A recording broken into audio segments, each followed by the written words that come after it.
Assalamualaikum warahmatullahi wabarakatuh. Perkenalkan, nama saya Dinovita Sari. Saya di sini akan mempresentasikan hasil pekerjaan saya untuk memenuhi tugas UAS manajemen risiko, yaitu implementasi manajemen risiko tempat usaha makanan ringan, kue jepit atau kue gabit. Yang pertama, profil usaha. Objek yang diamati usaha makanan ringan, kue jepit atau kue gabit. Jenis usaha manufaktur. Alamat Dukuh Rasa RT 3W 17 Desa Bangsri. Kue jepit atau kue gabit adalah sebuah kue kering atau makan kering yang terbuat dari tepung. Makanan ringan tersebut memiliki berbagai bentuk dan rasa.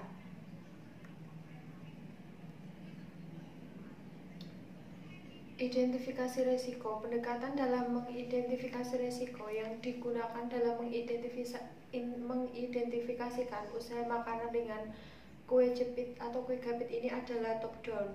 Yang dimaksud pendekatan top down adalah suatu proses identifikasi risiko yang dilakukan langsung oleh pemilik usaha. Sasarannya, kegiatan produksi dan operasinya meliputi bahan baku, peralatan yang digunakan, dan tenaga kerja.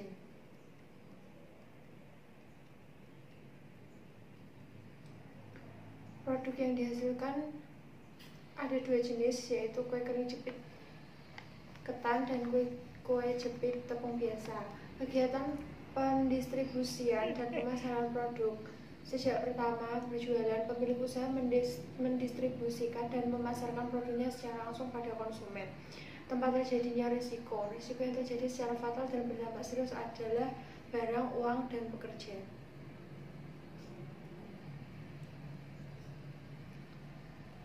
Risiko yang dihadapi. Yang pertama, barang. Risiko yang terjadi pada barang ini merupakan risiko yang dianggap paling serius. Kejadian-kejadian yang berpotensi terjadi di barang yang ada pada usaha makanan ringan, kue jepit atau kue gabit ini antara lain: yang pertama, kerusakan pada peralatan; yang kedua, kerusakan produk atau kegagalan dalam produksi; yang ketiga, naiknya harga bahan baku.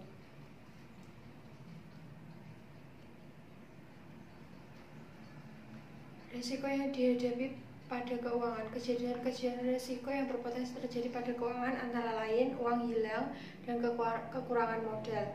Yang ketiga, pekerjaan. Kejadian-kejadian risiko yang berpotensi terjadi pada pekerja antara lain: yang pertama, mengalami kecelakaan saat bekerja, pekerja jatuh sakit, dan melakukan kecurangan pada saat bekerja. Penyebab terjadinya risiko. Yang pertama, barang. Risiko kerusakan peralatan. Penyebabnya kurang baik dan kurang teratur dalam pemeliharaan peralatan. Yang kedua, kerusakan produk atau kegagalan produksi. Penyebabnya kualitas adonan yang kurang baik, kesalahan prosedur, kurang teliti dalam membentuk, produk remuk karena saat packing kurang berhati-hati.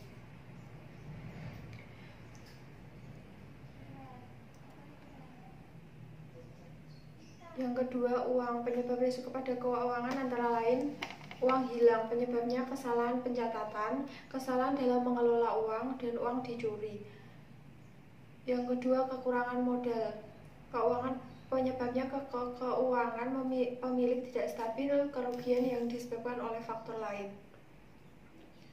Penyebab risiko pada pekerja antara lain: yang pertama, mengalami kecelakaan saat bekerja. Penyebabnya kecerobohan pekerja, kurang berhati-hati saat bekerja. Yang kedua, pekerja jatuh sakit disebabkan kelelahan dan akibat virus dan bakteri. Penanganan terhadap risiko. Dalam upaya menangani risiko yang sering terjadi, pemilik usaha menanggung sepenuhnya risiko yang dihadapinya. Contohnya, saat terjadi kerusakan peralatan, pemilik melakukan perbaikan sendiri atau membeli peralatan baru lagi. Begitu juga dengan risiko-risiko lain yang terjadi di pengelolaan keuangan maupun risiko yang terjadi pada pekerja. Mencegah dan mengurangi dampak risiko pada barang. Yang pertama, kerusakan peralatan. Pencegahan risikonya perawatan yang baik. Mengurangi dampak risikonya melakukan perbaikan atau membeli alat yang baru. Yang kedua, kerusakan produk atau kegagalan produksi. Pencegahan risikonya: pertama, membuat adonan dengan cermat. Yang kedua, bekerja dengan teliti. Yang ketiga, memilih untuk beroperasi di waktu yang tepat. Keempat, melakukan penyimpanan produk yang baik. Ketiga, naiknya bahan baku. Penjagaan resiko, membangun hubungan yang baik dengan supplier. Mencegah dan mengurangi dampak risiko pada uang. Yang pertama, uang hilang. Pencegahan risikonya melakukan pencatatan keuangan dengan baik. Mengurangi dampak risikonya menyiapkan dana cadangan atau tabungan. Yang kedua, kekurangan modal. Pencegahan risikonya menangani risiko lain yang menyebabkan kekurangan modal. Mencegah dan mengurangi dampak risiko pada pekerja.